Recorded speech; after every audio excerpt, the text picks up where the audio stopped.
Thank you, distinguished co-chairs. Firstly, we would like to appreciate the comprehensive briefing by the Secretariat and acknowledge the work that is currently underway on the robust implementation of the biannual resolution adopted by us last year on this important issue. However, on the broader aspects of the revitalization of the GA, we have the following submissions to make. 1. The primacy and legitimacy of the General Assembly flows from the inclusive nature of its membership and the principle of sovereign equality of all its constituents. The universal character of the GA and the moral weight of its decisions and opinions cannot be overemphasized. Thus, we continue to seek close consultation and active feedback mechanisms between Member States and the Secretariat to ensure that all provisions are implemented as per the wishes of the Member States, as expressed in the resolution we unanimously adopted last year. 2. We must try our best to address the growing perception that the General Assembly has gradually lost touch with its foundational responsibilities and has become overwhelmed with processes.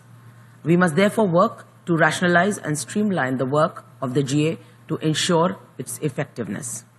3. India has always been of the view that the General Assembly can be revitalized only when its position as the primary deliberative, policy-making and representative organ of the UN is respected in letter and spirit. Thus, Article 10 of the UN Charter, which mandates the General Assembly can discuss any question or matter within the scope of the Charter or relating to the powers and functions of any organs provided for in the Charter, must be implemented in letter and spirit.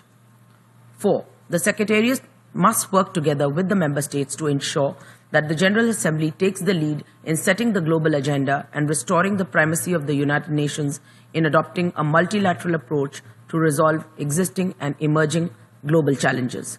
5.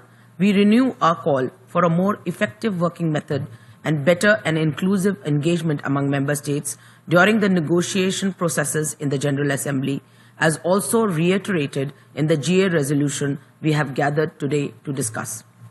As part of this clarion call, the process of revitalization of the General Assembly is and must remain an urgent obligation for us all.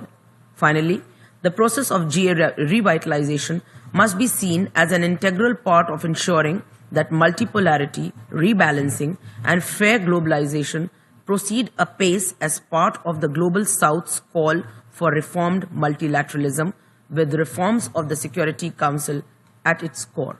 I thank you.